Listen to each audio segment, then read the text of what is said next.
مسلمانوں پر جب حملہ ہوتا ہے اور جب آمنا سامنا ہوتا ہے بدر کے مقام پر، مدینہ سے تقریباً 90 میل مکہ کی جانب، اور مکہ سے مدینہ جانے والے، مدینہ سے مکہ آنے والے بھی خوش نصیب کوشش کر کے اس مقام کی زیارت کرتے ہیں، وہ سفر کرتے ہیں، وہ مقام دیکھتے ہیں، مسلمانوں کی شجاعت و بہادری جہاں رقم ہوئی تھی ان کے نظارے دیکھتے ہیں، اور پھر کہتے ہیں کیا شان ہے مولا تیری۔ ایک طرف مسلمان 313 ہے اور ایک طرف 950 لڑاکے، بہادر، جنگجو، جنگ آزمودہ، ہنر سے واقف، ہر قسم کے اسلحے سے لیس، اور تمام سفر کی سہولیات جنہیں میسر ہوں، کھانے پینے کا وافر مقدار جن کے پاس ہو۔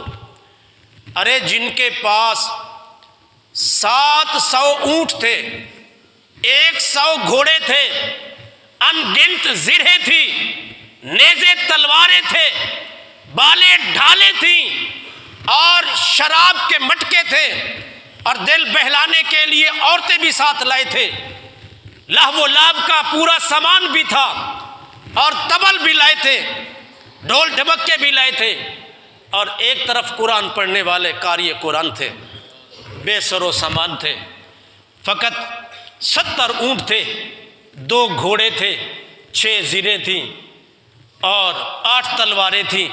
یہ کل جنگ کا سامان ہے جو حضور کے ساتھی لے کے آئے۔ نبی پاک کے غلاموں، میدان بدر دونوں قافلے پہنچ چکے ہیں۔ اللہ نے قرآن میں فرمایا بدر کا واقعہ بیان کرتے ہوئے، وَلَقَدْ نَصَرَكُمُ اللَّهُ بِبَدْرٍ وَأَنْتُمْ أَذِلَّةٌ، بے شک اللہ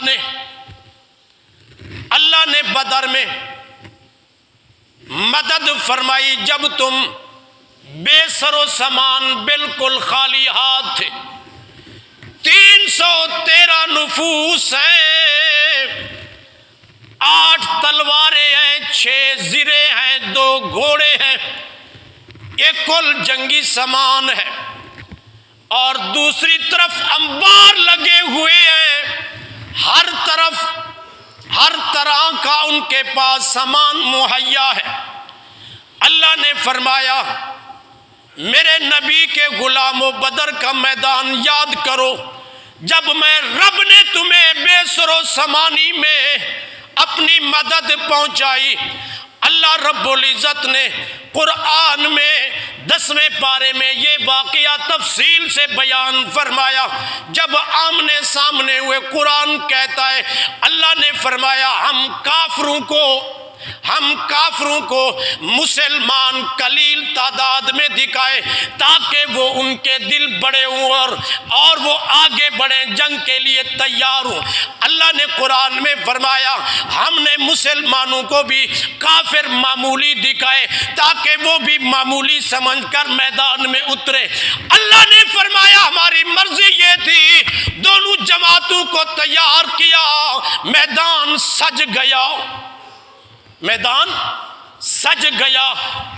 جنگ سے پہلے 1 دن پہلے اللہ کے نبی بدر کے میدان میں اپنے صحابہ ساتھیوں کے ساتھ نکلتے ہیں، معائنہ فرماتے ہیں، میدان کو دیکھتے ہیں، میرے نبی کے ہاتھ میں چھڑی مبارک ہے، سیدنا عمر بن خطاب جلیل القدر صحابہ کرام ساتھ ہیں، نبی کی اس چال چلن کو نوٹ کر رہے ہیں۔ میرے نبی زمین پر نشان لگاتے ہیں، آپ نے فرمایا ھذا مصرع فلانۃ غدا انشاء اللہ۔ میرے آقا آگے بڑھتے ہیں، نشان لگاتے ہیں، فرمایا ھذا مصرع فلان غدا انشاء اللہ۔ یہ مسلم شریف کی حدیث ہے۔ اللہ کے نبی نے فرمایا کہ کل اس جگہ پر فلاں مرے گا انشاءاللہ. آگے بڑھے، نشان لگاتے رہے، صحابہ نوٹ فرماتے رہے.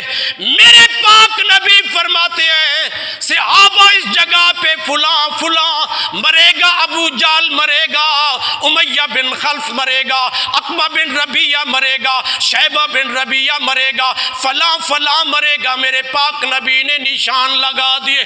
نہ عمر بن خطاب نے عرض کی کہ یا رسول اللہ آپ کو کل کی خبر کا کیسے علم آ گیا ہے؟ صحابہ کا عقیدہ تھا جو نبی کر رہے ہیں ٹھیک کر رہے ہیں، جو فرما رہے ہیں صحیح فرما رہے ہیں، جو فرما رہے ہیں صحیح فرما رہے ہیں.